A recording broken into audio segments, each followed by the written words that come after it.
The United Fruit Company was, for over a century, the most powerful corporation in Central America, an entity so vast and so deeply intertwined with the governments it dominated that it earned the nickname El Octopodo, the octopus. Founded in 1899, this American corporation did more than just sell fruit. It built nations and it destroyed them. It owned millions of acres of land, a private navy, the Great White Fleet, and the personal loyalties of presidents and generals. It was United Fruit that pioneered the global banana trade, turning a rare tropical delicacy into a cheap, everyday staple in North America and Europe. But this convenience came at a terrifying cost. The company's relentless pursuit of profit created the very term banana republic, pioneering a dark model of corporate statecraft that included brutal labor suppression, monopoly control, and, most infamously, the use of the CIA to overthrow a sovereign government. This is the story of how a simple yellow fruit built an empire of blood, power, and political corruption that defined the 20th century. Forging an origin in blood and bananas. The origins of the United Fruit Company, the octopus, are not in fruit, but in steel, steam, and desperation. The empire was built by two distinct types of American ambition: the rugged, frontier forging engineer and the slick, East Coast merchant capitalist. The fusion of these two men in 1899 created the corporate political entity that would come to define the 20th century, but its dark past was already written in the jungles of Central America decades earlier. The story begins in 1871 with Minor C. Keith. Born in Brooklyn in 1848, Keith was a man of immense physical energy and relentless drive, a product of the post-Civil War American expansionist spirit. He was not a fruit farmer, he was a railroad man, following in the footsteps of his famous uncle, Henry Meigs, a notorious railroad baron who had built fortunes in Chile and Peru. In 1871, the 23-year-old Keith arrived in the small, isolated nation of Costa Rica. The government, desperate to modernize and connect its coffee-rich Central Valley to the Atlantic coast for export, had hired Meigs to build a national railroad. Meigs, in turn, dispatched his young, ambitious nephew to manage the project. The task was, by any measure, near impossible. The 50-mile stretch of planned railway from the capital, San Jose, to the port of Limon was not just difficult terrain, it was a death trap. It ran through dense, uncharted malarial jungles, over raging rivers, and across volcanic mountain ranges. This project, as detailed in Costa Rican National Archives, became a crucible of horrors. The construction was brutal. Keith, armed with a $1.6 million contract, an enormous sum at the time, imported thousands of laborers. He brought in workers from America, Italy, and China, but they died in droves from malaria, yellow fever, and dysentery, as well as from the sheer danger of the work. It is famously and perhaps apocryphally claimed that the first 25 miles of the railroad cost the lives of 4,000 men. As the costs spiraled and the bodies piled up, Keith faced total financial ruin. The Costa Rican government defaulted on its payments, and the project ground to a halt. Keith was now stranded in massive personal debt, with a half-built railroad that led from nowhere to nowhere. It was in this moment of desperation that the banana was born. Keith was not a visionary. He was a pragmatist. As a way to generate any cash flow from his existing rusting tracks, he began to experiment with planting bananas on the vast tracts of land alongside the railway. The plant grew with astonishing speed and ease in the tropical climate. He began shipping the fruit back to New Orleans on the same steamships that had brought his workers. To his surprise, the venture was profitable. He had stumbled upon a perfect vertically integrated business model. He didn't just ship the fruit, he grew it on land he acquired for free, and he transported it on a railroad he controlled. In 1884, Keith pulled off his first Banana Republic maneuver. The government of Costa Rica, now utterly bankrupt, officially defaulted on its debts. Keith, its largest creditor, did not foreclose. Instead, he renegotiated. In a legendary deal, he agreed to take on the country's national debt, securing a $6 million loan from London bankers. In exchange, the Costa Rican government gave him an astonishing 800,000 acres of prime, tax-free land, nearly 7% of the entire country. This was paired with a 99-year lease on the very national railroad he had just built. And to complete his monopoly, he was also granted control of the nation's primary port at Limon. In a single contract, Minor C. Keith, a foreign railroad engineer, had become the largest landowner and the single most powerful economic force in Costa Rica. He now owned the jungle, the railroad to get through it, and the port to get out of it. All he needed was a market. That market was being built by the second and very different half of the future empire, Andrew W. Preston. Born in Boston in 1846, Preston was not a frontier forger. He was a slick East Coast merchant. He was a fruit trader, and in the 1880s, he had built a small but successful enterprise, the Boston Fruit Company, importing bananas from Jamaica. Preston was the marketing genius. He understood that the banana was not just a fruit, it was an idea. In the drab gray cities of the 19th century North, it was a cheap, clean, and exotic slice of the tropics. He was the one who figured out how to ship the delicate fruit, how to ripen it in warehouses, and how to create the vast distribution network that would get it to grocery stores from Boston to Baltimore. By the 1890s, Keith and Preston were the two dominant but separate kings of the banana trade. Keith was the king of production, controlling the land and railways in Central America.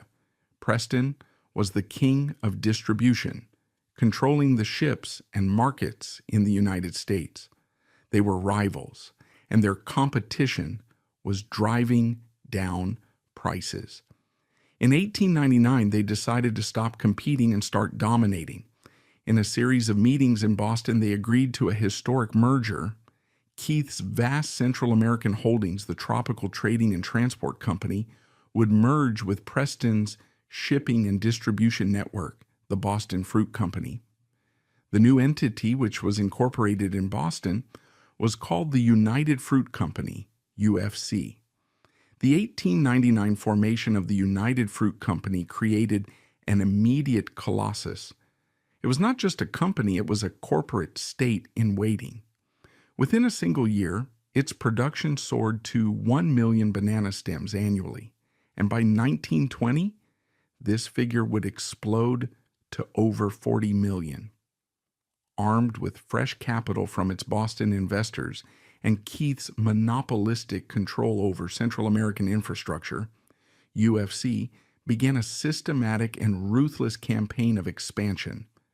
The octopus swiftly extended its tentacles beyond Costa Rica. Guatemala became the next target. In 1904, Minor C. Keith, now a director of the new super company, replicated the exact tactic he had perfected.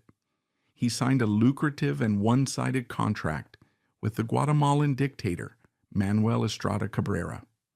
This deal, later cited in Guatemalan historical archives, effectively granted UFC complete control over the nation's railroad construction and operation through its subsidiary, the International Railways of Central America, IRCA. In exchange, Cabrera granted UFC hundreds of thousands of acres of prime, tax-free banana land and a monopoly on transport. Next was Honduras. Here, UFC and its smaller competitors, like Samzamuri's Cuyamel Fruit Company, engaged in a war of influence, bribing politicians and funding small-scale revolutions to install corporate-friendly leaders. It was in Honduras that the term for this new form of corporate colonialism was born. The American writer O. Henry, living there in exile, coined the phrase "banana republic" in 1904 to describe a nation whose entire economy and political structure was dominated by a single foreign fruit company. This was not a cynical joke, it was a literal description. By the 1920s, UFC controlled a staggering 1.5 million acres of land across Central America and the Caribbean, dominating 75% of the U.S. banana market. But this dominance was built on a dark past of brutal exploitation. UFC operated a vast corporate colonial system. In its sprawling, segregated company towns, it owned the houses, the hospitals, the stores, where workers were often paid in scrip or vouchers, only redeemable at the company store, and even the police. As detailed by Honduran and Guatemalan labor histories, workers were paid starvation wages, often just $1 a day, for back-breaking, hazardous work in the sweltering tropical heat. Accidents were common, and diseases like malaria were rampant. The company imported thousands of migrant laborers from Jamaica and Haiti, systematically using racial divisions to keep the workforce fragmented and wages low. The company masked this grim reality behind a brilliant public relations campaign, the Great White Fleet. This was the name for its massive armada of modern steamships, all painted a gleaming white to reflect the tropical sun and keep the bananas cool. To the American public, this fleet was a symbol of progress, of civilization, bringing trade and modern medicine to backward tropical lands. In reality, it was a private navy, a logistics monopoly that ensured not a single banana could be exported from a UFC-controlled port without the company's permission. The sheer brutality of this system, so well hidden from American consumers, could not be contained forever. The tension finally exploded in 1928 in Colombia. At the sweltering port town of Ciénaga, thousands of UFC banana workers, fed up with the abysmal conditions, went on a massive strike. Their demands were basic: written contracts, an 8-hour workday, and most importantly, payment in actual currency instead of company store scrip. The strike paralyzed exports. United Fruit's local managers panicked. They did not negotiate. Instead, they deployed their ultimate weapon. They immediately labeled the strikers as communists and subversives. In frantic telegrams to the Colombian government and U.S. embassy officials, UFC managers demanded a military crackdown, warning that a revolution was imminent. They even, according to U.S. consular cables, implied that if the Colombian government failed to act, the U.S. Marines would have to be called in to protect American property. The Colombian government, terrified of U.S. intervention and under immense pressure from the company, complied. On December 6, 1928, Colombian army regiments, under the command of General Cortés Vargas, surrounded the striking workers, who were gathered peacefully in the town square. After a brief warning, the troops opened fire with machine guns into the crowd. The event became known to history as the Banana Massacre. The exact death toll was and remains suppressed. The government claimed only 9 people died. However, historians and later eyewitness accounts, including reports from the U.S. Embassy, place the true figure anywhere from 1,000 to 3,000 workers, women, and children. The massacre was later immortalized by the Colombian author Gabriel Garcia Marquez in his novel 100 Years of Solitude. The 1928 Banana Massacre was not an aberration. It was the most brutal, bloody, and public expression of the United Fruit Company's foundational method. The origin of this empire, its dark past, was forged not just in railroad steel and Boston Capital, but in a systemic, violent willingness to crush any human or political obstacle that stood between its plantations and the American breakfast table. Rise of a corporate state. The 1899 formation of the United Fruit Company and the subsequent Banana Massacre in 1928 did not chasten the new corporation.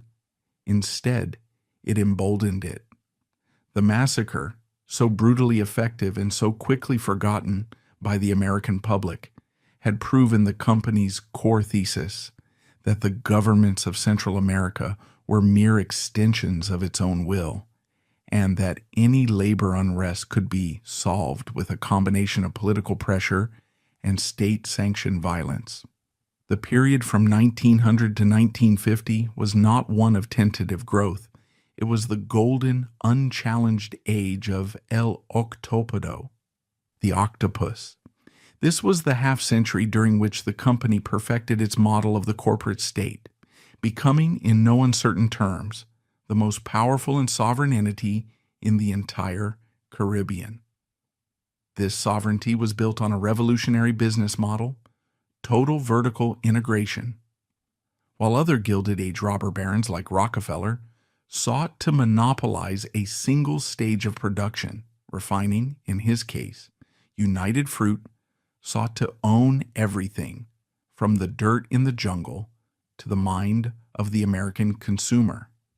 It was a closed loop of power, and its most visible and most romanticized symbol was the Great White Fleet. The Great White Fleet was, by the 1920s, one of the largest private navies in the world, a massive armada of over 90 state-of-the-art steamships. They were, as a brilliant public relations move, all painted a gleaming, sterile white, a color that not only reflected the harsh tropical sun to keep the cargo cool, but also projected an image of cleanliness, modernity, and even a kind of benevolent, medical-grade purity. To the American public who saw them advertised in glossy magazines, the Great White Fleet was a symbol of American ingenuity and progress. These ships were not just cargo vessels. They offered luxurious first-class banana cruises to the Caribbean, a new form of tourism that UFC had invented. Passengers could sip cocktails on a spotless deck, blissfully unaware that in the refrigerated holds below them, millions of bananas were being transported, and that the native villages they visited were often segregated company-owned labor camps. The fleet was the linchpin of the entire system. It gave UFC total control over logistics. They were not beholden to independent shipping lines, market rates, or foreign regulations. They were the shipping line. This private navy connected the company's two private kingdoms. The first kingdom was its production base in Central America. By 1930, through a relentless series of acquisitions, lopsided contracts, and outright land grabs, UFC had come to control over 1.5 million acres of prime agricultural land in Guatemala, Honduras, Costa Rica, Panama, Colombia, and Jamaica. As its own internal reports, later cited in antitrust cases, would boast, the company owned this land, but critically cultivated only about 15% of it at any given time. The rest was kept deliberately fallow, a green wall of unused land held in reserve, ensuring that no local competitor could ever rise to challenge them. This land was serviced by another arm of the octopus, the railroads. Through its wholly owned subsidiary, the International Railways of Central America, IRCA, UFC was not just a customer of the region's transportation, it was the transportation. As detailed in the 1904 contract with the Guatemalan government, UFC had been given the railroad in exchange for building it. This meant that any other farmer, any coffee grower, or any local businessman who wished to move goods to a port had to pay a fee to United Fruit. The company could and did charge its rivals exorbitant, crippling rates for transport while shipping its own bananas for free. It controlled the arteries of the nations it inhabited, and it could choke off the lifeblood of any competitor at will. At the end of the rails were the ports, and these too were the company's property. In places like Puerto Barrios in Guatemala and Limon in Costa Rica, UFC didn't just rent a dock, it owned the entire port infrastructure, the wharves, the warehouses, the cranes, and the customs houses. This created the perfect, seamless, and utterly monopolistic chain. A banana was cut by a UFC-employed worker on UFC land in a UFC-owned town. It was loaded onto a UFC mule, driven to a UFC railroad, loaded onto a UFC-owned freight car, and driven to a UFC port, where it was loaded by a UFC crane onto a UFC ship. This ship, part of the Great White Fleet, would then sail to a UFC-controlled dock in New Orleans, New York, or Boston, where it was unloaded and put into a UFC ripening warehouse before finally being sold to American grocers. At no point in this 2,000-mile journey did the fruit ever leave the company's total monopolistic control. This system was so efficient that by 1930 it was shipping 40 million banana stems a year, and by the 1950s was single-handedly responsible for 75% of all bananas sold in the United States. This seamless chain of production and logistics was, on its own, a marvel of Gilded Age capitalism. But it was only the hard infrastructure of the empire. What made United Fruit a true corporate state was its mastery of soft infrastructure, communications, politics, and social control. The octopus did not just own the railroads, it owned the airwaves. Alongside its railroad tracks, the company strung thousands of miles of telegraph and telephone wires. This network, which it called the Tropical Radio and Telegraph Company, was not a public service, it was a private nervous system. UFC operators handled the company's logistical data, shipping times, cargo manifests, and pricing instructions. But they also handled and, as was widely alleged, monitored all official government and private communications in the region. A general in Guatemala could not send a secure telegram to a general in Honduras without that message passing through a United Fruit Company switchboard, handled by a UFC-employed operator. The company, in effect, had a back door into the state. Secrets, military movements, and political gossip of every nation it occupied. This information advantage was absolute. It could anticipate political opposition, front-run its commercial rivals, and ensure its lobbyists were always one step ahead of the governments they were manipulating. This total control was replicated on a micro level in its vast, sprawling company towns. These were not just labor camps. They were entire, self-contained, and deeply segregated societies. The Zona Americana, or American Zone, was the administrative and residential heart of the plantation. It was a perfect, sterile facsimile of an American suburb, dropped directly into the jungle. It had manicured lawns, golf courses, swimming pools, air-conditioned houses, and private clubs, all built for the white American managers and their families. It was a world of privilege and total separation. Just a short distance away, often separated by a fence or the railroad tracks themselves, were the pueblos or barracones, the labor camps for the local and migrant workforce. Here the conditions were, by stark contrast, squalid. Workers, often thousands of Hondurans, Guatemalans, and imported Jamaicans, were housed in cramped multi-family barracks with poor sanitation and limited access to clean water. This segregation was a deliberate tool of social control, but the most powerful tool was economic. As the 1928 Banana Massacre had highlighted, UFC often paid its workers not in cash, but in scrip, company-printed vouchers or tokens. This scrip could not be spent in the nearby towns. It was only redeemable at one place, the company store, or commissariato. This system was a closed loop of economic servitude. The company store, which UFC also owned, would sell goods to the workers at an inflated price.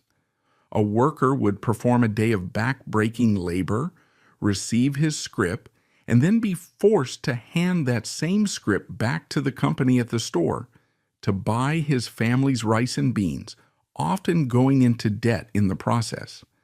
The company was, in effect, paying its workers with its own high-priced groceries. It was a system designed to ensure that labor remained perpetually indebted and immobile. UFC defended this entire structure by pointing to the civilizing influence it brought, and in a purely cynical, top-down sense, it was not entirely wrong. The company did build schools in its company towns, but these schools often served only the children of managers, or offered only a basic, company-approved curriculum. More significantly, it built vast modern hospitals. These hospitals, such as the one in Quirigua, Guatemala, were state-of-the-art, and their research into tropical diseases like malaria and yellow fever was groundbreaking. But this, too, was a cold business calculation. These diseases were the single greatest threat to the company's workforce, and therefore to its profits. Curing malaria was not an act of altruism. It was an act of asset protection. The company was protecting its human capital in the same way it would fix a broken railroad engine. This was the good side of the octopus, a benevolent, paternalistic healthcare system that existed only to serve the needs of the corporate body. This entire sprawling and self-contained corporate state, with its own navy, its own railroads, its own currency, and its own healthcare system, required one final, crucial element to function: political immunity. The octopus could not survive if the host nations it inhabited were ever allowed to develop their own sovereignty, to raise taxes, to enforce labor laws, or to reclaim their own land. UFC, therefore, embarked on the most ambitious and sophisticated lobbying and political manipulation campaign of the 20th century. This was the dark art that held the entire enterprise together. Their methods were a three-tiered system of control. The first and most basic layer was direct political bribery. This was the origin of the Banana Republic. The company, with its vast, untraceable cash reserves, simply co-opted the entire political class of its host nations. It placed presidents in power and removed those who were uncooperative. In Honduras, as the writer O. Henry had observed, the company's rivals, like Sam Zamuri, would literally finance a small-scale revolution, hiring mercenaries to overthrow a government that refused to grant them a favorable concession. United Fruit perfected this model. It didn't just bribe politicians, it created them. It identified promising, ambitious, and morally flexible local figures, funded their campaigns, and put them in the presidential palace, all in exchange for one simple promise: to leave the company alone. The second layer was structural, economic control. The company's DNA, inherited from Minor C. Keith's 1884 deal with Costa Rica, was to entangle itself in the very national debt of its hosts. It would offer the government a massive upfront loan to build a new port or a government building in exchange for a 99-year tax-free concession on hundreds of thousands of acres of land. The government would get a one-time cash infusion, but in doing so, it would sign away its future tax base and its most valuable natural resource. UFC became, in many cases, the largest creditor to the nations it was also exploiting. This gave it a financial stranglehold. A government cannot regulate a company to which it owes its entire national budget. This was reinforced by the company's total control of infrastructure. Through the International Railways of Central America, IRCA, its wholly owned subsidiary, UFC, held a choke point monopoly. A local farmer in Guatemala who managed to grow his own bananas on his own land could not sell them. To get his fruit to the port, he had to use the IRCA railroad, which would charge him a shipping rate so absurdly high that it was more than the fruit was worth. The company used its infrastructure monopoly to ensure that it was literally the only game in town. The third layer of control was the most powerful and ultimately the most sinister. It was the big stick, the United States government. The company's true genius was in its ability to perfectly align its private corporate interests with American foreign policy. The company's lobbyists in Washington and its powerful blue-blooded Boston-based board, men with deep personal connections to the U.S. State Department and Wall Street, masterfully framed their business as a vital American strategic interest. Any attempt by a Central American government to assert its own sovereignty was, therefore, not presented to Washington as a business dispute. It was framed as an anti-American act, a threat to regional stability, or, increasingly as the Cold War loomed, as communism. The 1928 Banana Massacre in Colombia was the perfect example of this power. United Fruit did not have to ask the U.S. Marines to invade. It simply had to imply that it would by suggesting that its American property was under threat from communist strikers. This threat alone was enough to force the Colombian government to commit mass murder on the company's behalf. The U.S. government, in effect, acted as the company's ultimate and terrifyingly violent enforcer. This fusion of corporate, national, and military power made United Fruit by 1950 a sovereign entity. It was a state within a state, more powerful, richer, and more stable than any of the republics it occupied. Its annual revenues, as Forbes noted, reached $100 million in 1950, over $1 billion in 2024 terms, a figure that dwarfed the entire national budgets of its host nations. This golden age of total, arrogant, and unchallenged monopoly, however, could not last. By the late 1940s, the company had become too successful, too large, and too brazen. It was a Gilded Age anachronism in a post-Mobutu world, the last arrogant survivor of an era where other giants like Standard Oil had been broken up decades earlier. Its 75% market share in the United States had finally and irreversibly attracted the attention of the one entity the octopus could not easily bribe or overthrow, the U.S. Department of Justice, DOJ. The company's greatest vulnerability in the end was its own origin. It was not a Central American entity. It was a Boston Incorporated American corporation, and it was subject to American laws. In 1954, the Eisenhower administration's Department of Justice filed a massive civil antitrust suit against the United Fruit Company. The case, United States versus United Fruit Company, was a direct assault on the company's very existence. The government's legal brief was a damning biography of the corporation, accusing it of violating the Sherman Antitrust Act by restraining and monopolizing interstate and foreign trade in bananas. The DOJ's evidence was overwhelming. It painted a clear picture of a predatory monopoly. The government cited the company's 75% market share as prima facie evidence. It detailed how the company owned the International Railways of Central America, IRCA, and used this choke point monopoly to charge competitors punitive and exorbitant shipping rates, effectively strangling any potential rival in the cradle. It described the Green Wall, the company's practice of buying and holding 1.5 million acres of prime land while intentionally keeping 85% of it fallow. This, the DOJ argued, was not prudent land management. It was a deliberate, illegal strategy to create a banana desert and ensure that no competitor could ever get a foothold. But the most profound and surreal irony of the case was its timing.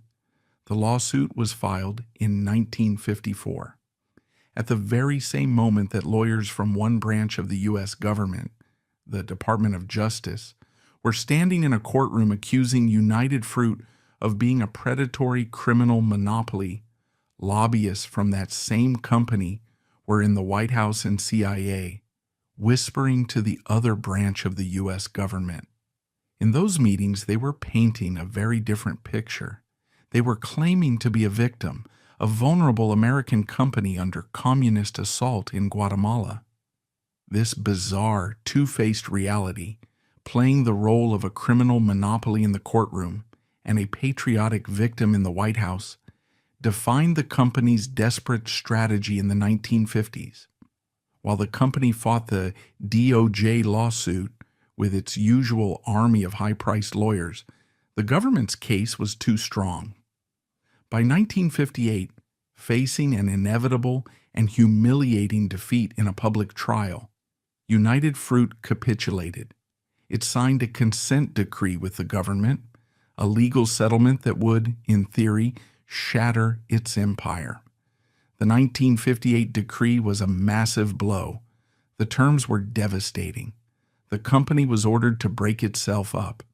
It was legally mandated to create, from its own assets, a new, viable, and independent competitor.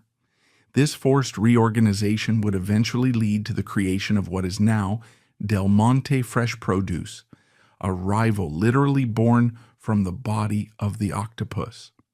Furthermore, the decree struck at the very heart of its structural power.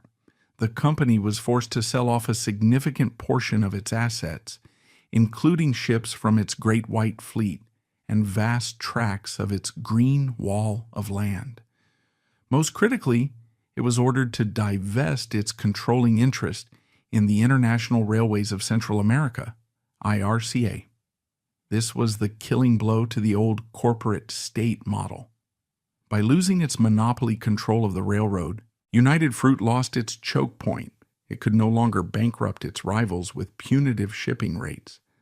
The perfect, seamless, and totally controlled vertical integration was, for the first time in 60 years, broken.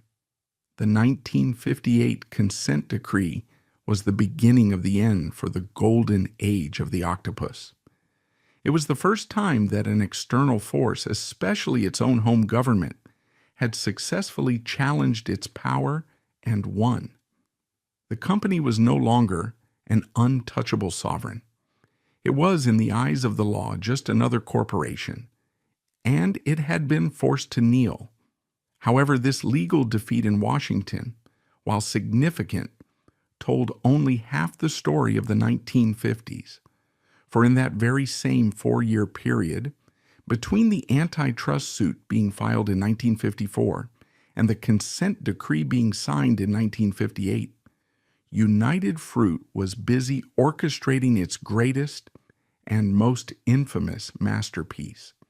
While the DOJ was cutting off one of the company's legal tentacles in a courtroom, the company was using another far darker tentacle to topple a sovereign government: the CIA and the crisis in Guatemala. The Justice Department's legal challenge is only half the story.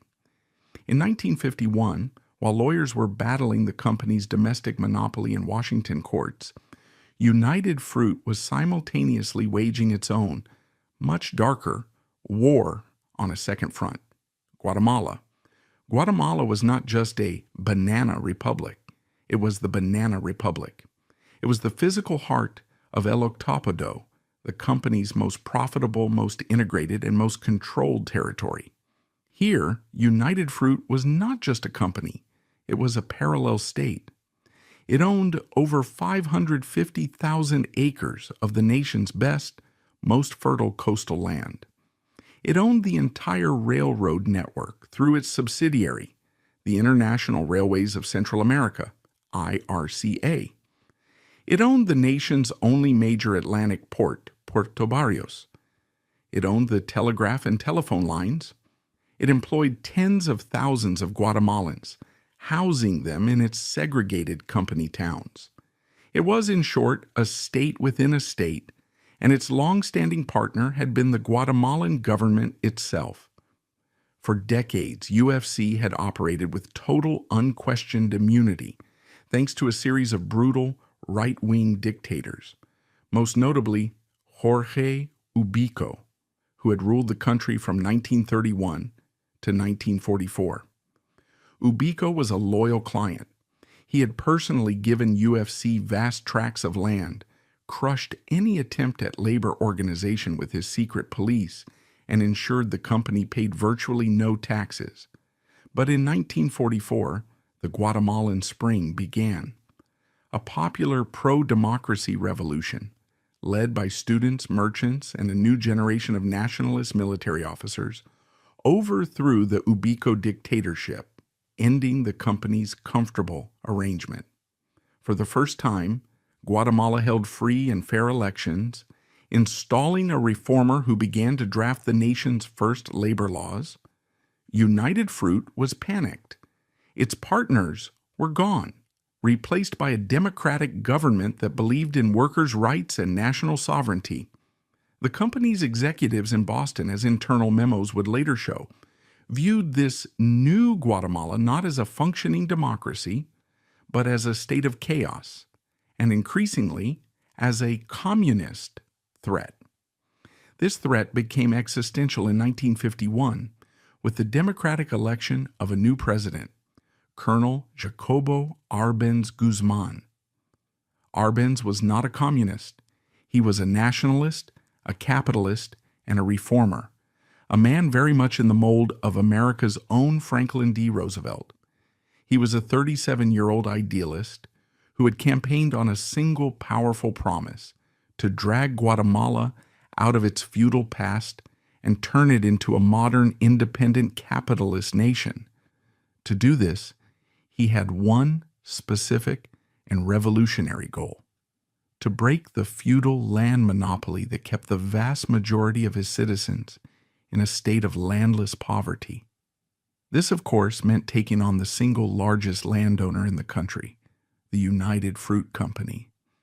Arbenz's plan was not to steal the land.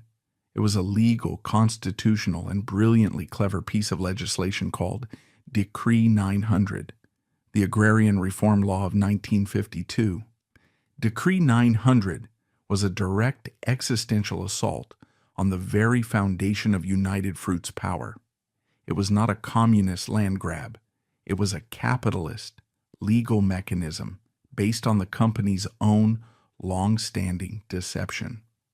The law stated that the Guatemalan government would expropriate, that is, purchase, only the fallow, unused land from large private estates.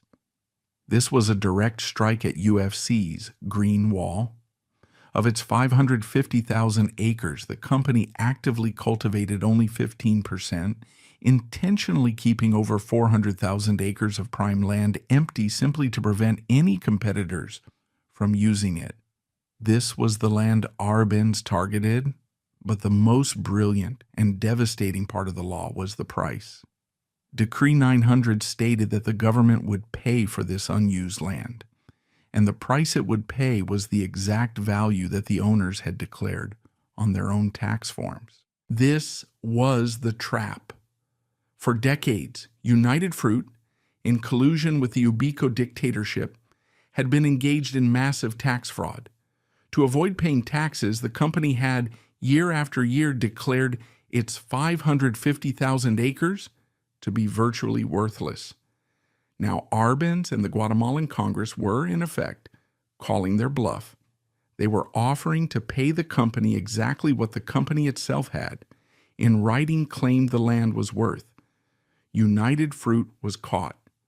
It could not now turn to the Guatemalan government and say, "We have been lying to you for 50 years. This land is actually worth 100 times what we have been paying in taxes." The Arbenz government, following its own new law, formally expropriated 400,000 acres of United Fruit's unused land and offered the company $1.18 million in compensation, the exact pathetic sum the company had valued it at on its 1952 tax return. United Fruit, of course, was furious. The company claimed the land was actually worth over $16 million. The dispute was now in the open. A sovereign democratic government was legally reclaiming its own land, based on the company's own fraudulent numbers. For the octopus, this was an act of war. It was not just about the money. It was about the precedent. If Guatemala could successfully reclaim its own land, then Honduras would be next. Then Costa Rica. The entire corporate colonial system would unravel. The company did not negotiate. It did not counteroffer. It did not file a lawsuit in a Guatemalan court. It immediately deployed the big stick, the third and most powerful arm of its traditional business model. It went straight to Washington, D.C. to have the Arbenz government overthrown. The company's war room was not in Guatemala. It was in Boston. And critically, in Washington, D.C., United Fruit immediately launched the most sophisticated, expensive, and duplicitous public relations and lobbying campaign in history. This was not a crude operation of simple bribery. It was a modern masterpiece of psychological warfare. To orchestrate this campaign, UFC turned to one man, Edward Bernays. Bernays, the nephew of Sigmund Freud, was known as the father of public relations. He was a master manipulator of public opinion, a man who had famously convinced American women to start smoking cigarettes in the 1920s by branding them as torches of freedom. He was not a mere press agent. He was a social architect, and United Fruit hired him for a single massive fee. Beginning in 1952, Bernays put his dark arts into motion. He understood that this could not be framed as a business dispute. The American public would never support a government-led war to protect a fruit company's profits. He had to change the narrative. The enemy, he decided, was not nationalism. It was communism. Bernays' strategy was brilliant and cynical. He launched a multi-pronged disinformation campaign inside the United States. He arranged for independent journalists, flown on all expenses paid UFC trips, to visit Guatemala. These journalists were carefully chaperoned, shown evidence of Soviet influence, and returned to write sensational, terrified articles for publications like the New York Times and Time magazine. Bernays himself, operating from his New York office, flooded the American media with press releases, ghost-written expert opinions, and studies from fake company-created institutes, all warning of a new red beachhead in America's backyard. The campaign was a stunning success. He skillfully linked Arbenz, a mild-mannered nationalist, to the global existential threat of the Soviet Union. The word Guatemala was, in the American media, suddenly synonymous with communism. The narrative was set. This was not a dispute over bananas. It was the first battle of a new Cold War. While Bernays was poisoning the public mind, United Fruit's lobbyists were activating the hard levers of power in Washington. And here, the company's connections were not just good. They were a total structural and incestuous conflict of interest. The Eisenhower administration, which had taken power in 1953, was, in effect, a boardroom of United Fruit Company stakeholders. The company's legal firm, the powerful Sullivan and Cromwell in New York, had for decades represented United Fruit, handling its contracts and legal affairs across Central America. The new Secretary of State for the United States, John Foster Dulles, was a senior partner at Sullivan and Cromwell. He was, in fact, the lawyer who had personally drafted many of United Fruit's most lopsided contracts in Guatemala and Costa Rica. His brother Alan Dulles was the new director of the Central Intelligence Agency CIA. He, too, had been a partner at Sullivan and Cromwell and had sat on the board of a UFC-linked holding company. Furthermore, other key administration figures, like the Assistant Secretary of State for Inter-American Affairs, John Moores Cabot, was a major stockholder in United Fruit. This was not a government that needed to be lobbied.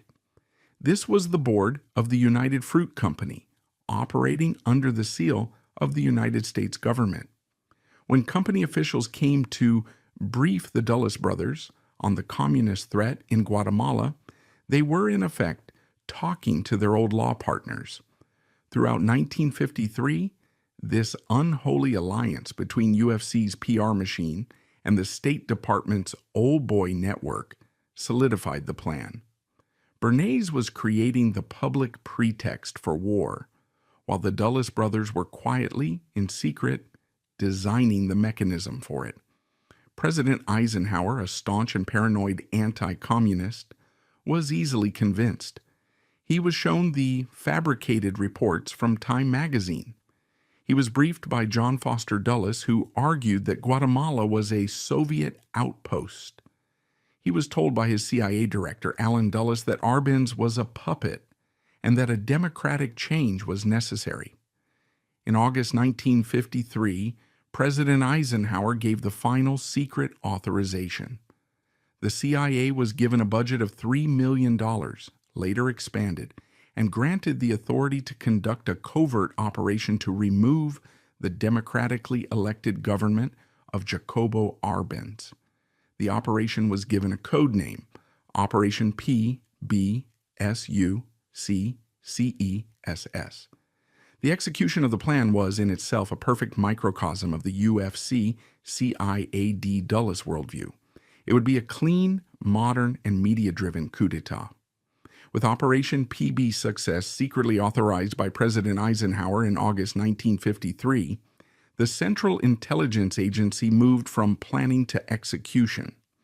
The man chosen to lead the operation on the ground was CIA Director Allen Dulles, who in turn selected a team of agents who had famously and recently overthrown the government of Iran, Operation Ajax, just months earlier. The Guatemala plan would follow the same modern playbook. It would not be a conventional military invasion, but a masterpiece of psychological, economic, and paramilitary warfare. The first step was to find a liberator, a Guatemalan face to put on the front of the U.S.-run operation.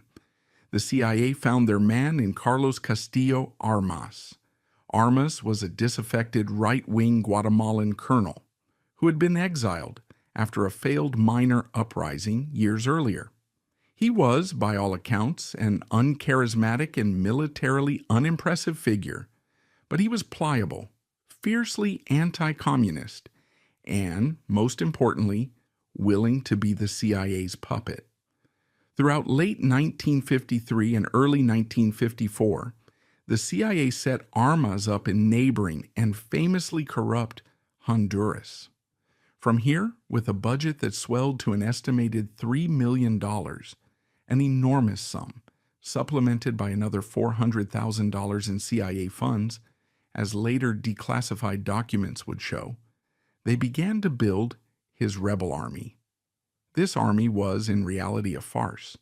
It consisted of, at its peak, only 400 men, a ragtag collection of fellow exiles, mercenaries, and local Honduran fighters, all paid, armed, and trained by the CIA. This tiny force, which they called the Army of Liberation, was in no way capable of defeating the 10,000-strong professional Guatemalan military. But it was never intended to. The CIA's true army was not one of soldiers, but one of radio broadcasters, propagandists, and pilots. The real war was to be fought for the mind of Jacobo Arbenz. United Fruit Company played its own direct, critical role. While the CIA was training its token army, UFC was providing the essential, deniable logistical support. The company's vast network, as detailed in declassified CIA documents, was activated. UFC's Great White Fleet ships were allegedly used to transport secret caches of weapons from New Orleans to the staging grounds in Honduras. The company's private, all-powerful railroad, the IRCA, was used to move men and material. And, as authors Stephen Schlesinger and Stephen Kinzer noted in their book Bitter Fruit, the company's private encrypted telegraph and radio network, the Tropical Radio and Telegraph Company, was allegedly the CIA's primary, secure communications channel for coordinating the entire operation. By June 1954, all the pieces were in place. Arbenz, isolated in Guatemala City, was aware that something was happening, but he had no idea of the scale or sophistication of the enemy. He had grown increasingly paranoid, trusting only a small circle of advisors, but he still faithfully believed in the loyalty of his army. The invasion began on June 18, 1954. Castillo Armas's 400 men, painted in war paint and blessed by priests, theatrically crossed the border from Honduras into Guatemala. They advanced only a few miles, dug in, and waited. The military phase of the coup was over. The psychological phase had begun. The instant Armas's forces crossed the border, the CIA's real weapon was unleashed. This was a clandestine black ops radio station, set up by the CIA in Honduras but broadcasting powerfully into Guatemala, called the Voice of Liberation. This radio station, a core part of the psychological warfare plan, began a relentless 24/7 broadcast of pure, terrifying disinformation. It was, in effect, Edward Bernays' PR campaign turned into a weapon of war. The broadcasts were a chaotic, brilliant, and terrifying stream of lies, all designed to create an atmosphere of total panic and collapse. The station's announcers, pretending to be brave rebels, broadcasting from deep within the Guatemalan jungle, would interrupt their own patriotic music with fake live battle reports. They would announce that 5 new columns of rebel soldiers had just joined the fight. They would confirm that entire regiments of the Guatemalan army had defected and were marching on the capital. They would read fake communiques from Castillo Armas, proclaiming that he was an hour from Guatemala City. Simultaneously, the CIA's Air Force, a tiny motley collection of unmarked P-47 Thunderbolt and C-47 transport planes flown by American CIA pilots, was unleashed. These planes were not a strategic bombing force. They were a psychological sound effect for the radio show. The planes flew over Guatemala City not to destroy it, but to terrorize it. They dropped a few small, poorly aimed bombs, just enough to make loud, frightening noises that would confirm the battle that the Voice of Liberation was describing. They dropped Coke bottle bombs, dynamite strapped to Coca-Cola bottles, that would whistle and scream as they fell, a sound designed to induce maximum panic. In a final surreal touch, they even dropped bombs that, when they hit the ground, exploded into a shower of anti-Arbenz pro-Armas leaflets. The effect on the Guatemalan population, and crucially on Arbenz himself, was exactly what the CIA had intended. It created a phantom war. The effect of this phantom war on Guatemala City was exactly what the CIA had intended. It created a reality distortion field. The population, hearing the bombs, which were small but loud, and the terrified live reports on the Voice of Liberation, was plunged into a state of total panic. They believed a massive multi-front civil war was raging and that the Army of Liberation was closing in on the capital. Inside the presidential palace, President Jacobo Arbenz was in a state of siege, but it was a psychological one. He was cut off from the world. The country's UFC-owned telegraph lines were now being used by the CIA to feed him conflicting and terrifying reports. His one desperate move was to appeal to the United Nations, but his pleas were stonewalled by the United States, with U.S. Ambassador Henry Cabot Lodge Jr., a UFC stockholder, ensuring no UN action was taken. Arbenz had one final fatal card to play: his own military. He was, after all, a colonel. He believed with a deep and tragic naivety that the Guatemalan army would, in the end, remain loyal to its own president and its own constitution. He gave his officers the order: crush the invasion, find Armas's 400 men, and destroy them. This was his critical and final miscalculation. He had failed to understand the second and more insidious phase of the CIA's operation. While the voice of liberation was terrorizing the public, CIA agents had been quietly and successfully turning the Guatemalan Army's officer corps. They did not need to defeat the army, they just needed to buy it or frighten it. Using a combination of covert threats and secret cash-filled briefcases, CIA operatives had been meeting with Arbenz's top generals for months. They presented the officers with a stark choice.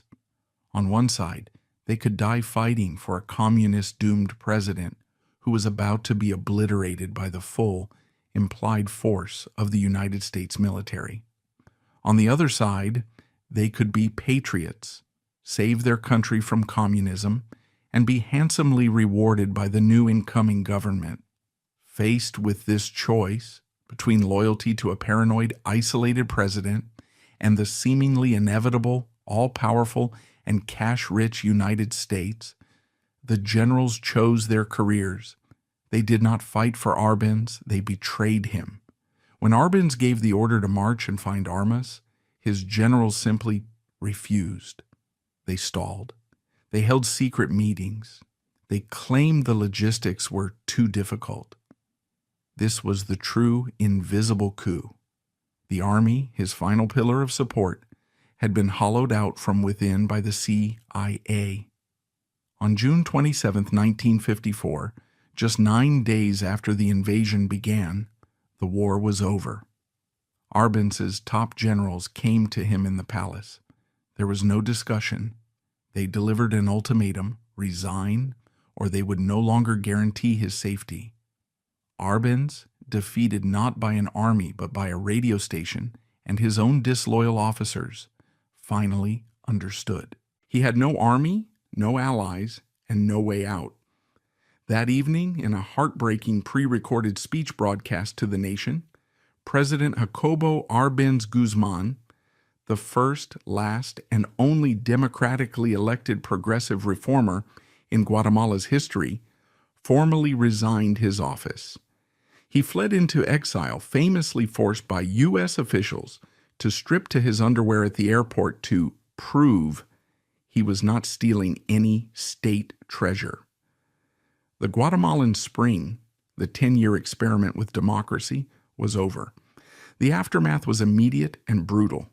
The CIA's chosen puppet, Castillo Armas, was flown into Guatemala City in a U.S. plane, a conquering hero who had never fought a single battle. He was installed as the new military dictator. His very first act as president was not to build schools or roads. His first act was to repeal Decree 900, the agrarian reform law. Almost immediately, he returned all 400,000 acres of the fallow land back to its rightful owner, the United Fruit Company. The company's $16 million asset was secure. The mogul's gambit had been a total success. Edward Bernay's PR campaign had provided the pretext, the Dulles brothers had provided the mechanism, and the CIA had delivered the result. United Fruit had, for the cost of a few $1,000,000 in lobbying and covert action, successfully overthrown a sovereign democratic nation for the sole purpose of protecting its profits and its land. This was United Fruit's most infamous and most defining moment. But the victory came with a horrifying generational cost. The 1954 coup did not bring stability, it brought rage. It plunged Guatemala into a brutal 36-year civil war, a conflict between a series of U.S.-backed, genocidal military dictatorships and the left-wing indigenous-led insurgencies that rose to fight them. As a 1999 UN Truth Commission would later conclude, this civil war, which was a direct, linear, and unavoidable result of the 1954 coup, would leave 200,000 people dead or disappeared, the vast majority of them indigenous Mayans. The banana coup, as it became known, was the single most devastating act in the company's long, bloody, and controversial history. It was the moment the octopus revealed that it was not just a company, it was a predator, willing and able to sacrifice an entire nation for a piece of fruit. The Banana Kings and the Cost of the Crown. The 1954 Guatemalan coup was not an isolated act of corporate overreach. It was the apex of a culture, a system perfected over decades by a series of ruthless, visionary, and deeply controversial banana kings. To understand the fall of the empire, one must understand the men who built it. The story of United Fruit is not just the story of Minor C. Keith and Andrew W. Preston. It is the story of the cutthroat rivals and corporate warlords who battled for and eventually seized its throne. The most significant of these figures, a man who was both United Fruit's greatest rival and its most legendary leader, was Sam the Banana Man Zemurray. To understand United Fruit, one must understand Zemurray because for many years he was its shadow, its nemesis, and ultimately its master. His story does not begin in 1954, but decades earlier, running in a parallel and often colliding track with the main company's rise. Samuel Zemurray was born in 1877 in Kishinev, Bessarabia, now Moldova, in the Russian Empire. He was, like the Barclays, an outsider from a world of poverty. He fled the pogroms of Russia as a teenager, arriving in America in 1891 with nothing. He was uneducated, brash, and by all accounts relentlessly driven. He was the raw immigrant hustler personification of the American dream. He did not start in Boston boardrooms, but in the grime of the New Orleans and Mobile docks. In 1895, he got a job handling bananas, and he had a simple, brilliant insight. He watched as the big fruit companies, like the soon-to-be-formed United Fruit, would discard tons of ripes, bananas that were turning yellow and were considered too ripe to survive the long, slow train journey to the northern cities. To the big companies, these were garbage. To Zemurray, they were an opportunity. He began buying these discarded ripes for pennies. Because he had no capital, he negotiated on pure nerve, convincing the railroad companies to give him freight credit. He would pay them for the shipping after he sold the bananas. He would then load his ripe bananas onto the trains and race them to the small inland towns of the American South, selling them directly from the boxcar, fast and cheap, before they could rot. By 1910, at the age of 33, this trash business had made him a millionaire. He was known on the docks as Sam the Banana Man, a tough, cigar-chomping, no-nonsense operator who had built a fortune from the scraps of his rivals. He was now ready to challenge them. He took his new fortune and, like Minor C. Keith before him, went south. He did not go to Costa Rica, which was United Fruit's fortress. He went to the most unstable, corrupt, and banana republic of them all, Honduras. In Honduras, he founded his own company, the Cuyamel Fruit Company.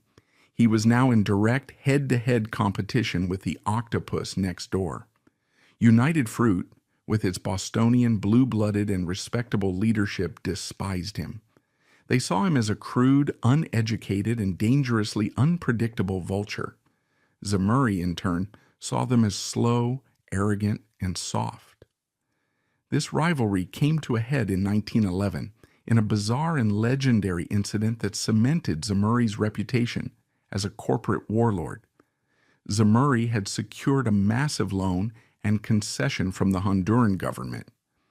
But the government was overthrown, and the new administration, under pressure from United Fruit's allies, threatened to cancel his contracts, and worse, work with American bankers like J.P. Morgan to establish a customs protectorate that would stabilize the country, a move that would favor the established, respectable United Fruit. Zamuri, facing total ruin, did not file a lawsuit. He launched a private invasion. In a New Orleans bar, he located the exiled, alcoholic, and famously corrupt former president of Honduras, Manuel Bonilla. He also hired a famously disgraced American soldier of fortune, General Lee Christmas, a man known for his willingness to fight for anyone who would pay him. Zamuri's plan was simple. He would personally finance and orchestrate a coup d'etat to reinstall Bonilla as president. He bought a surplus U.S. Navy warship, the USS Hornet, loaded it with a cache of weapons, a case of champagne, and his two new partners, Bonilla and Christmas. He personally sailed the ship from New Orleans to the Honduran coast. The invasion was a chaotic, almost comical success.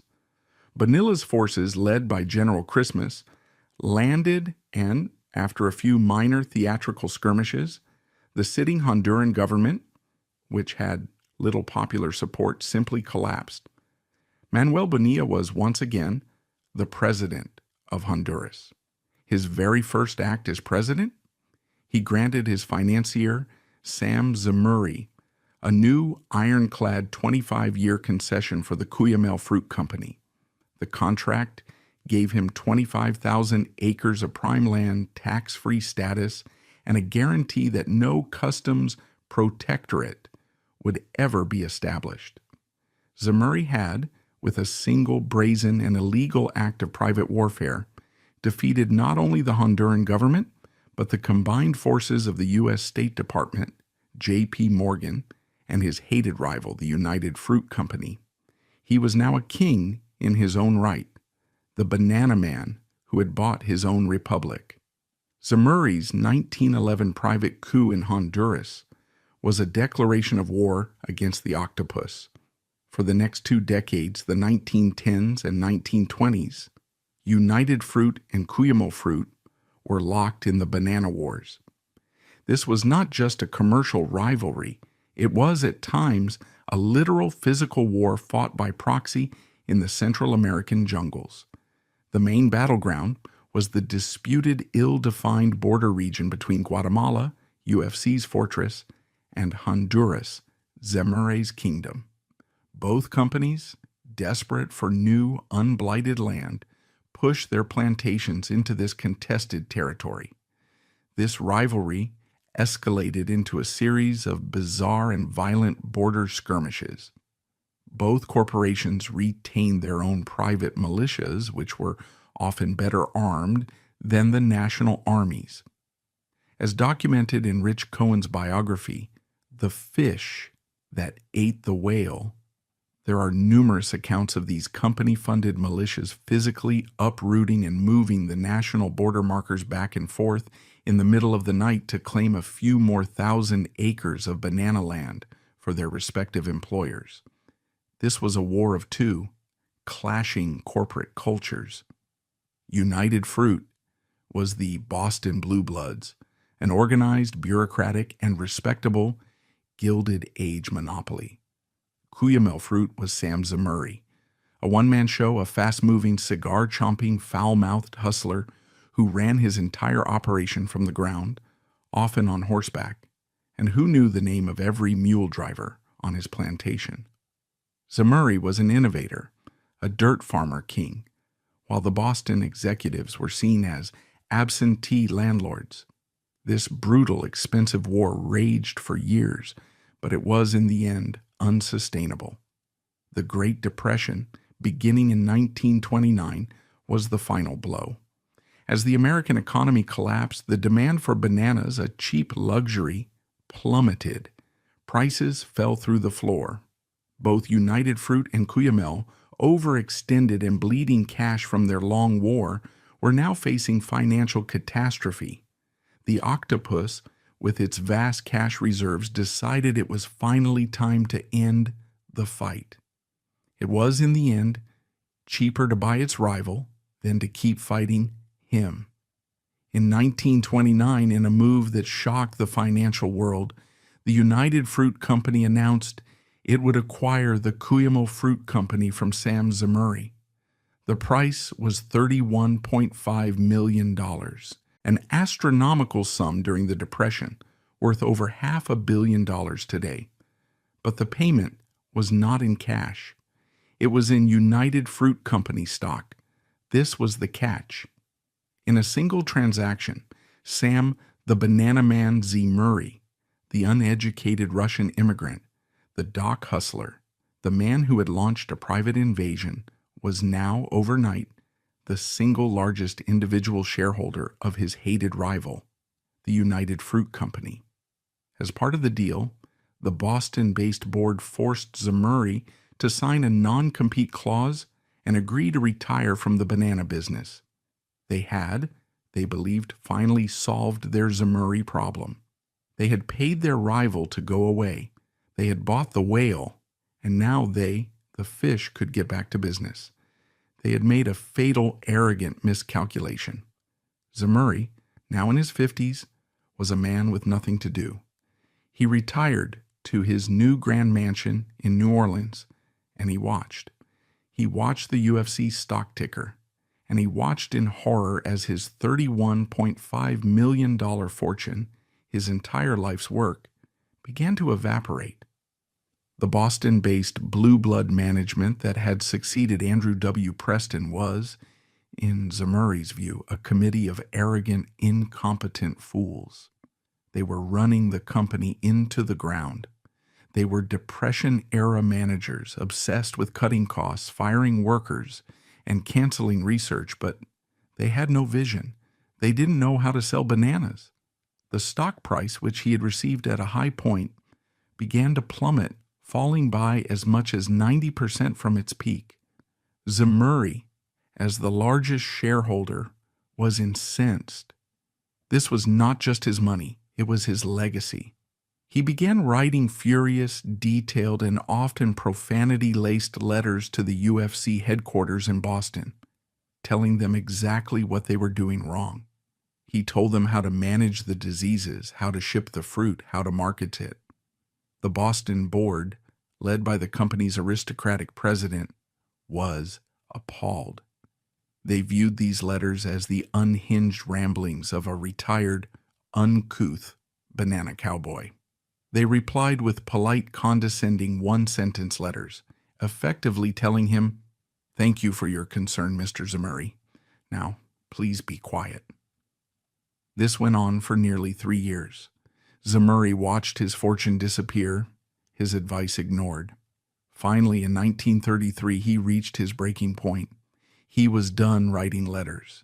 He gathered up his vast proxy shareholder votes, took the train from New Orleans to Boston, and, in a legendary, almost mythical scene, walked unannounced into the grand mahogany-paneled boardroom of the United Fruit Company during a live board meeting.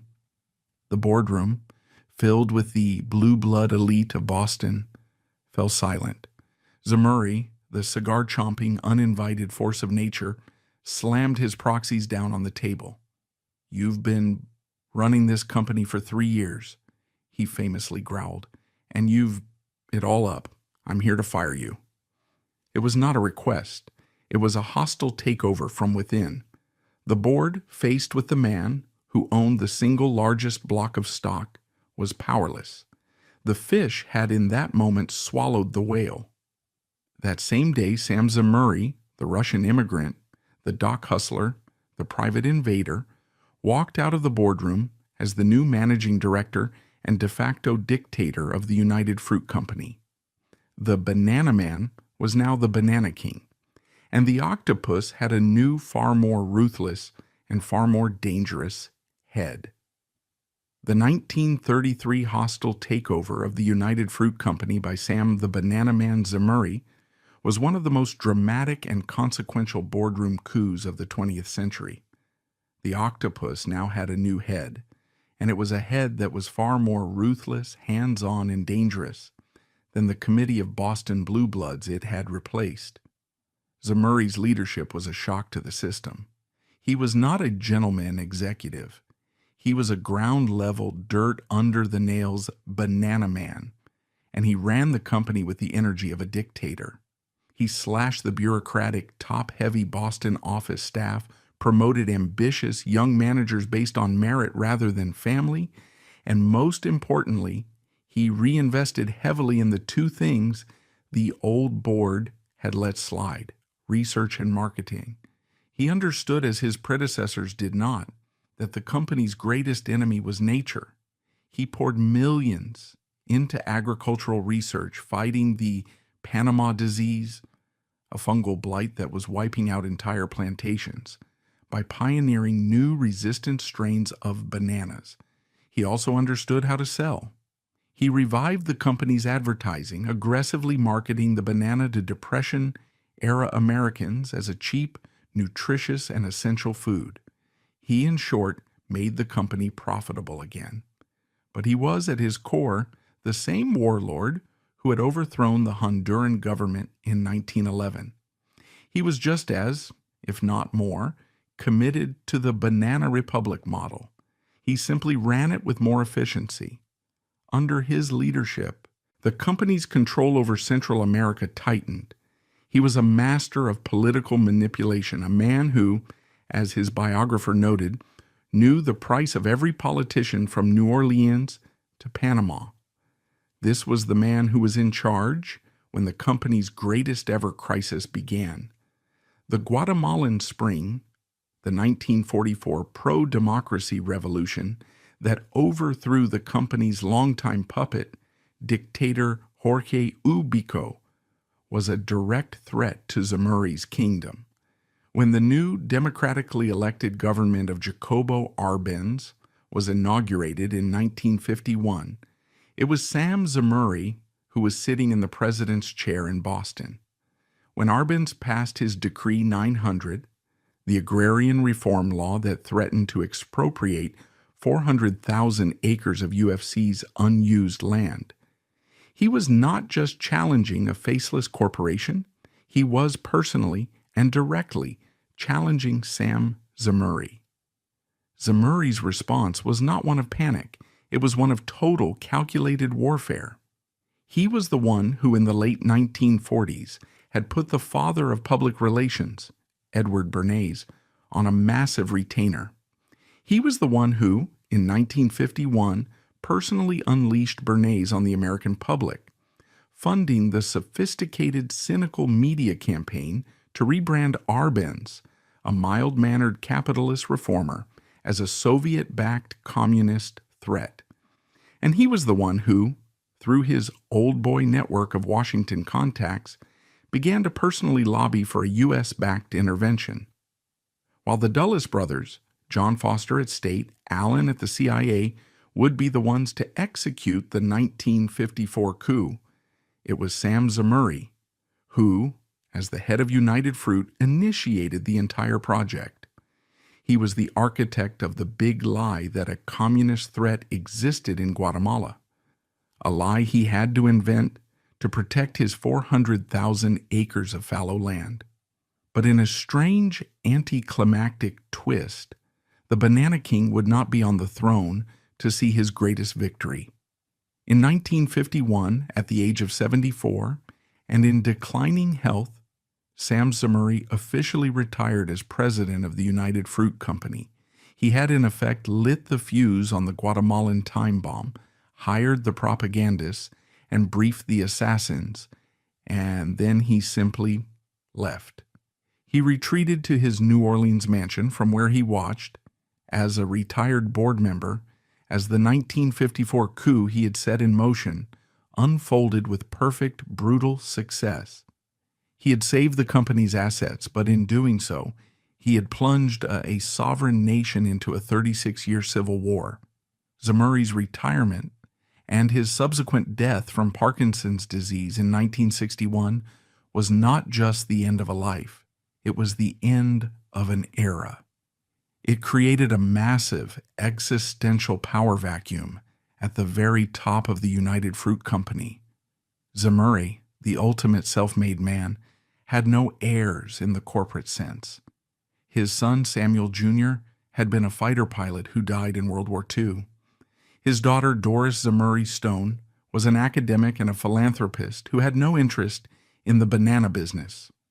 She and her family would, in fact, spend the next several decades using the Zemuray Foundation to give away the family's vast fortune, much of it going to fund universities like Tulane and archaeological research in Central America, a strange, quiet act of penance for the sins of the father. With Zemuray gone, the octopus was, once again, headless. The company, in the 1960s, drifted back into the control of a faceless, bureaucratic committee of managers. It was once again the slow, arrogant, Boston-based Fish, and it was now, without its warlord king, a ripe target for a new and very different kind of predator. The death of Sam Zemuray in 1961 created the power vacuum that would, within a decade, lead to the company's next great crisis. Without its banana king, United Fruit drifted into the 1960s as a headless, bureaucratic, and deeply vulnerable sleeping giant. It was still immensely rich, a cash-heavy corporation with vast, undervalued physical assets, 1.5 million acres of land, a private navy, and a continental railroad network. It was, in short, the perfect target for a new, modern, and very different kind of predator. This new predator was not a banana man. He was a Wall Street corporate raider. His name was Eli M. Black. Black was, in many ways, the anti-Zemuray. He was not a jungle-tough, cigar-chomping hustler. He was a mild-mannered, intellectual, New York financier who had, in a previous life, been an ordained Orthodox Jewish rabbi. He was a man of the books, not the docks. Black, through his own small but aggressive conglomerate, AMK Corporation, had perfected the 1960s art of the hostile leveraged buyout. In 1968, Black identified his target. The United Fruit Company, with its vast, undervalued assets and its sleepy, old-world Boston management, was the ultimate whale. Black and his tiny AMK Fish began to quietly buy up UFC stock.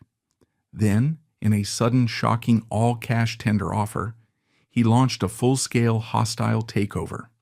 The UFC board, the same Boston blue blood type that Zemuray had overthrown, was once again too slow and too arrogant to see the threat. By 1969, the battle was over. Eli Black, the rabbi-turned-raider, had successfully captured the octopus. In 1970, Black merged his AMK with a much larger United Fruit to create a new, modern conglomerate. In a move of symbolic cleansing, he officially retired the 70-year-old scandal-stained United Fruit Company name. The new entity was called United Brands. The company's famous bright yellow Chiquita sticker, which had been a marketing success, was elevated to become the new public-facing identity. The octopus had a new, friendly, smiling cartoon woman face. But Eli Black's timing was perhaps the worst in corporate history. He had leveraged his entire company to buy a tropical, logistics-heavy empire at the very end of the cheap energy era. First, the 1973 OPEC oil crisis struck, sending fuel prices skyrocketing and turning his Great White Fleet into a great white elephant that was suddenly ruinously expensive to operate. Then in 1974, Hurricane Fifi, one of the worst Atlantic storms in history, made a direct, devastating hit on Honduras, the heart of United Brands' plantations. The hurricane physically wiped out 70% of the company's banana crop, a loss from which it would take years to recover. But the final existential blow was political. The banana republics, after 70 years of subjugation, were finally beginning to fight back. In 1974, inspired by the success of the OPEC oil cartel, the governments of Honduras, Panama, Costa Rica, and other Central American nations formed their own banana cartel, the Union of Banana Exporting Countries, UPEB. Their goal was simple: to finally tax the octopus. They collectively agreed to impose a new $1 export tax on every 40-pound box of bananas that left their countries. For Eli Black, this was a catastrophe. The tax would, in a single stroke, wipe out his already thin post-hurricane profit margins. His company, United Brands, was facing bankruptcy. The modern Banana King was now in the exact same position as Sam Zemurray in 1911. A Central American government was threatening his company's existence. But this was the 1970s, a post-Vietnam, post-Watergate world. Black could not do what Zemurray did. He couldn't launch a private invasion. He couldn't do what the Dulles brothers did. He couldn't call in the CIA to overthrow the government. The CIA at the time was being investigated by Congress. So, Black resorted to the oldest, crudest, and most direct tool in the company's dark past toolbox, a massive secret and illegal bribe. In 1974, under Black's direct authority, United Brands secretly offered the president of Honduras, Oswaldo López Arellano, a personal payment of $1.25 million, wired to a secret Swiss bank account. The deal was simple. In exchange for the $1.25 million, President López Arellano would betray the UPEB banana cartel. He would secretly and unilaterally lower the new Honduran banana tax from $1 down to just 25 cents, giving United Brands an exclusive, massive, and life-saving tax break that would destroy the cartel's unity. The bribe worked. President López Arellano took the money. He lowered the tax. The UPEB cartel collapsed, and United Brands was saved. It was a perfect old-school banana republic maneuver, but it was discovered. In 1975, in the new aggressive post-Watergate regulatory environment, the U.S. Securities and Exchange Commission, SEC, was investigating the foreign payments of all U.S. corporations. They found the $1.25 million payment in United Brands' books. The company's accountants, in a moment of either panic or sheer stupidity, had coded the payment as a bribe to a high-level Honduran official. The scandal, immediately dubbed Bananagate by the press, exploded. It was the perfect sordid story: a massive corporation, a corrupt president, a Swiss bank account, and a dead cartel. For Eli Black, the rabbi turned financier, it was the end. He was facing total ruin, a massive SEC investigation, shareholder lawsuits, public disgrace, and the certain collapse of his conglomerate. On February 3, 1975, Eli Black arrived at his 44th floor office in the Pan Am building in New York City. He smashed his own briefcase through the sealed plate glass window and jumped to his death, falling onto the busy traffic of Park Avenue below. His suicide was a global headline, a grisly public exclamation point that confirmed the entire sordid story.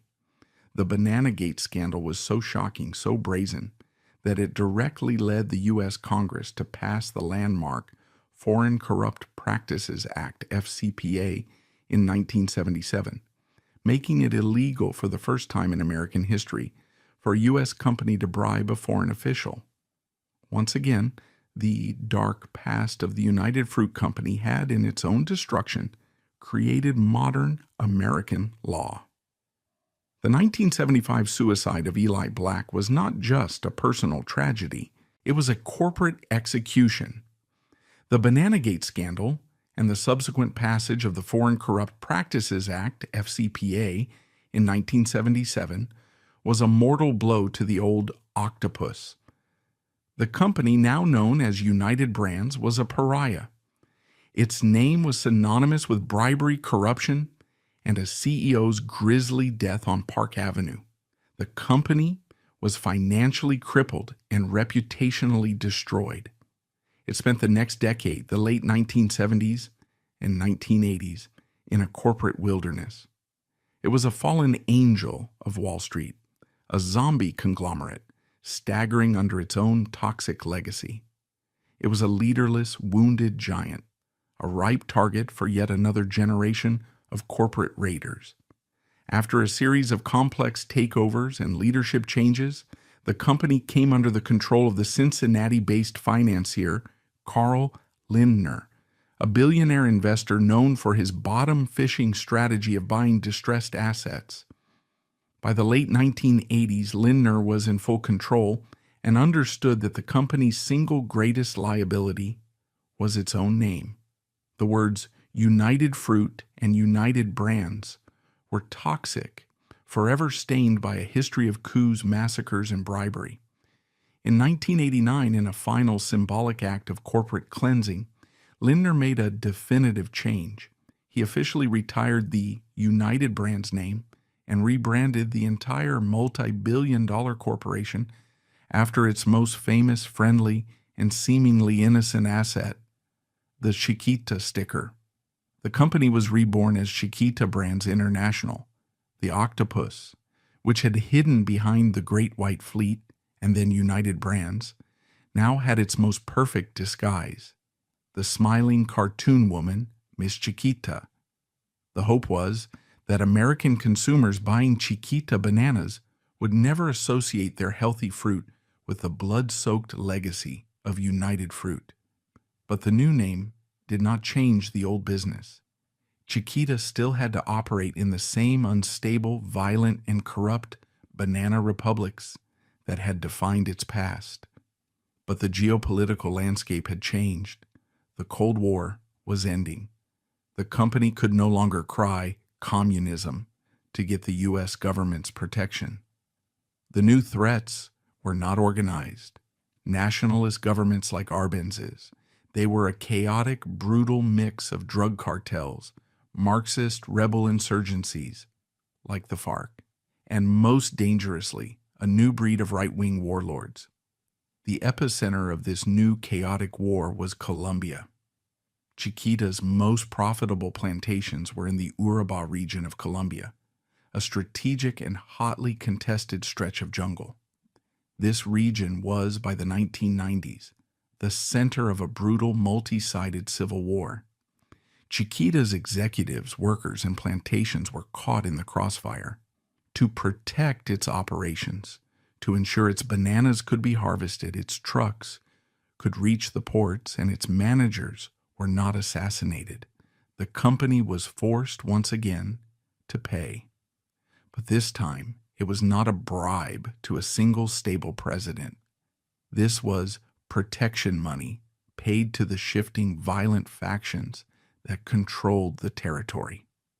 From the late 1990s to the early 2000s, Chiquita's Colombian subsidiary was, as was later revealed, paying all sides, including the left-wing FARC rebels, but their primary and most systematic payments were being made to the most powerful and most brutal force in the region, the Autodefensas Unidas de Colombia, AUC. The AUC was not a legitimate government force. It was a brutal right-wing paramilitary warlord group, a loose federation of death squads. They were infamous for carrying out massacres against villages suspected of sympathizing with the left, for torture, for extortion, and for being one of the largest drug trafficking organizations in the world. From 1997 to 2004, Chiquita's Colombian subsidiary made over 100 separate payments, totaling $1.7 million, directly to the AUC. These payments were, as company executives would later claim, extortion. They were, they argued, a duress payment, the cost of doing business, and the only way to protect their employees from the AUC's violence. But there was a new critical problem. In 2001, in the new, aggressive post-9/11 world, the United States government had officially and formally designated the AUC as a foreign terrorist organization. This was the new Bananagate. The company's old playbook, Pay the Local Warlord, had just collided with the 21st century's War on Terror. Chiquita, an American corporation, was now, by the U.S. government's own definition, actively and illegally financing a terrorist group. It was a direct criminal violation of new, powerful U.S. anti-terrorism financing laws. The mogul's gambit had once again run afoul of U.S. law. In 2007, the inevitable happened. The U.S. Department of Justice, which had received a voluntary disclosure from Chiquita's own lawyers, concluded its investigation. The new, reformed Chiquita Brands International pleaded guilty to a felony charge of engaging in transactions with a specially designated global terrorist. The company was fined $25 million. The octopus, now in its Chiquita disguise, had been caught once again in the very same act.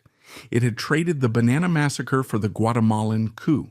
It had traded the Guatemalan coup for Bananagate. And now it had traded Bananagate for terrorist financing.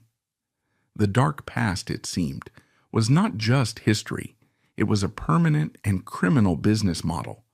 The 2007 terrorist financing plea was the final modern-day evolution of the company's 100-year-old mogul's gambit. But the scandals were not limited to just political and paramilitary corruption. Running parallel to this entire history was a second, slower, and more insidious scandal: the company's war against nature itself, a war that, in turn, became a war against the bodies of its own workers. The company's greatest, most implacable enemy was never a rival corporation or a nationalist politician. It was fungus, specifically a soil-borne fungus called Fusarium oxysporum, better known as Panama disease. This blight, which first appeared in the early 1900s, was a death sentence for the Gros Michel banana, the primary, most commercially viable, and most popular export variety. The fungus would infect the soil, enter the plant's roots, and wipe out entire plantations, rendering the land unusable for banana cultivation for decades. The company's response to this natural threat was not one of sustainable agriculture. It was one of brutal, scorched earth conquest. Initially, as Sam Zamuri had pioneered, the company simply abandoned the blighted land and moved on, using its vast green wall of fallow land to clear-cut and burn new sections of the jungle, planting fresh bananas until the fungus inevitably followed. This was a slash-and-burn business model on an industrial multinational scale. But as the company ran out of new land, it turned to a new technological solution: chemicals. Beginning in the 1950s and accelerating into the 1970s, United Fruit, and later Chiquita, became one of the largest and most aggressive users of chemical pesticides and fungicides in the world. To combat the sigatoka, a leaf blight, the company's banana planes would fly over the plantations, drenching the entire landscape, the fruit, the jungle, the company towns, the rivers, and the workers, in a toxic chemical cocktail. This included the widespread and notorious use of DDT throughout the 1950s and 1960s, long after its environmental dangers were becoming known. The chemical runoff from the plantations, thick with DDT and other poisons, flowed directly into the local rivers, destroying the aquatic ecosystems and poisoning the water supply for local non-company villages. But the most infamous of these chemicals was dibromochloropropane, or DBCP, a powerful nematicide sold under the brand name Fumazone. The company used this chemical extensively throughout the 1970s to kill microscopic worms in the soil. It was later discovered and proven in multiple horrific lawsuits that DBCP was a catastrophic human carcinogen, and most notoriously that it rendered thousands of male banana workers sterile. This was the final grim layer of the mogul's gambit. The company's exploitation of its labor force was not just economic, it was biological. The same workers who were paid starvation wages, who were housed in segregated barracks, and who were paid in company store scrip were now, in effect, being chemically castrated in the name of a perfect, unblemished fruit. The historic, systemic racial discrimination, the practice of importing Jamaican and Haitian workers to keep the workforce divided and prevent unionization, now had a modern chemical component. This, then, was the complete and unbroken history of the company's scandals. It was a story of a century-long, multi-generational, and multifaceted war. It was a war against its rivals, fought with predatory pricing, the 1958 antitrust suit. It was a war against its workers, fought with bullets, the 1928 massacre, and chemicals, the DBCP scandal. And it was a war against sovereign nations, fought with bribes, the 1975 Banana Gate, warlords, the 2007 terror plea, and, in its most infamous hour, with the full covert might of the CIA, the 1954 Guatemalan coup. The Banana Kings, from the frontier capitalist Keith to the warlord Zemuri, to the rabbi raider Eli Black, and finally to the faceless modern corporation of Chiquita, were all, in the end, the same man. They were all heads of a single unchanging octopus. This dark past was not, as the company's bright yellow Chiquita sticker hoped to imply, a series of isolated, regrettable incidents. It was the company's core, continuous and defining business model. How the banana republics defined our world. The story of the United Fruit Company did not end with the death of its founders, the 1958 antitrust suit, or the 2007 terrorist financing plea. The octopus, in its various forms, is still with us, because its true, lasting, and unripe legacy is not a brand of bananas. Its legacy is the system it perfected and the language it forced into our vocabulary. The company's most enduring and toxic creation is the term Banana Republic. Coined by the writer O. Henry in 1904 to describe his experiences in a Honduras controlled by the fruit companies, the phrase has outlived its origins. It has become a permanent, global, and often cynical shorthand for any nation whose political and economic systems are seen as hopelessly corrupt, unstable, and subservient to foreign corporate interests. United Fruit did not just operate in banana republics, it invented them. It wrote the blueprint, a dark model of corporate statecraft that demonstrated for the first time that a private company could, with the right combination of cash, logistics, and political connections, become more powerful than the sovereign nations it inhabited. This model for decades was so extreme that the truth of its operations was often dismissed by the outside world as conspiracy theory. The tales of a fruit company overthrowing governments, of a banana massacre in Colombia, of a private navy and secret bribes, these were, for many in the 20th century, the stuff of pulp novels and left-wing propaganda. The 1954 Guatemalan coup was, for a long time, the primary example. For decades, the official story, the one crafted by Edward Bernays, was that the United States had bravely liberated Guatemala from the brink of a communist takeover. The idea that this entire war had been orchestrated by a fruit company, that it was all, in the end, about bananas, was ridiculed as a paranoid conspiratorial fantasy.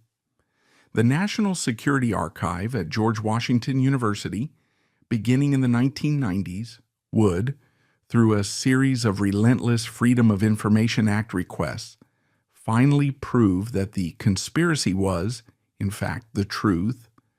The declassification of thousands of secret CIA, State Department, and company memos turned the rumors into hard, undeniable facts.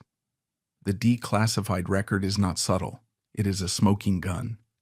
It proves, without a shadow of a doubt, that the 1954 coup was not a Cold War battle.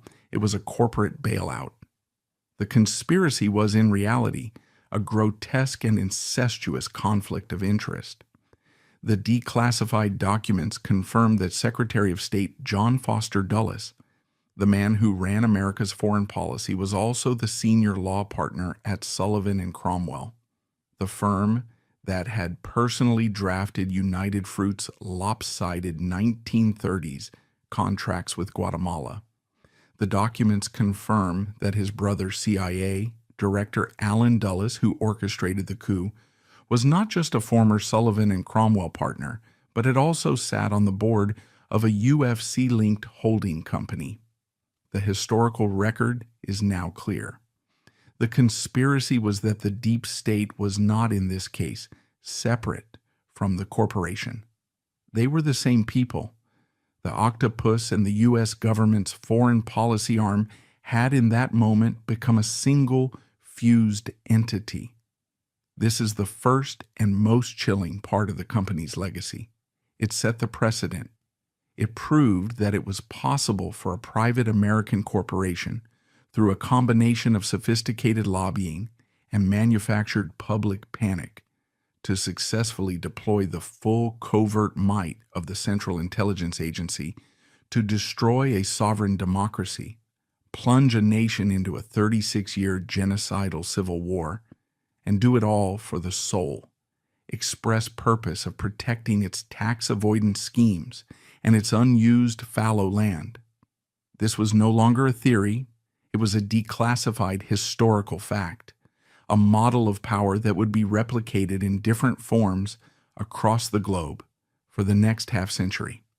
But this was not the only legal or political precedent the company would set. The octopus, in its arrogance, would time and time again become so corrupt that the United States government would be forced to invent entirely new laws just to deal with it. The 1954 coup was the first and most violent precedent set by United Fruit, but the company's legacy is, ironically, also written into the very fabric of American corporate law, a body of regulation that was often created in response to its own brazen corruption.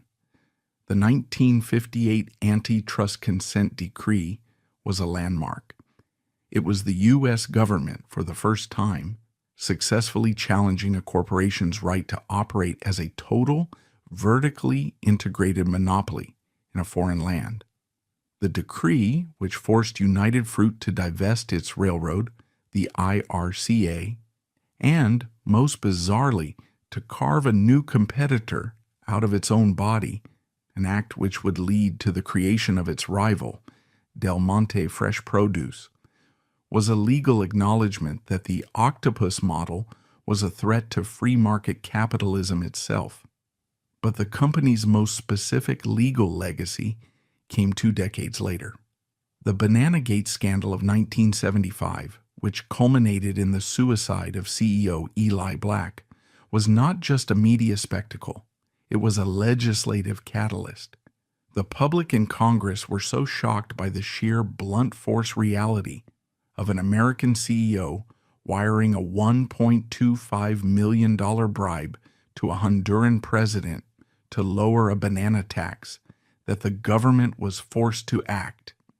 This single event was the primary impetus for the passage of the Foreign Corrupt Practices Act, FCPA, of 1977.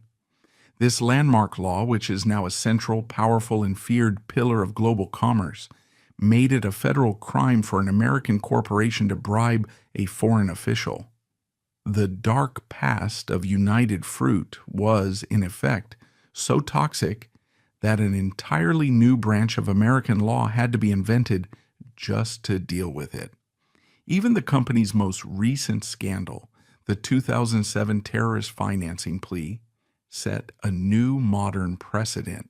When Chiquita pleaded guilty and paid a $25 million fine for making $1.7 million in payments to the Colombian warlord group, the AUC, it was not just a fine.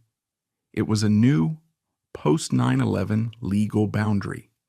It established that the old Banana Republic playbook, paying protection money to the local strongman, was no longer just bribery or extortion.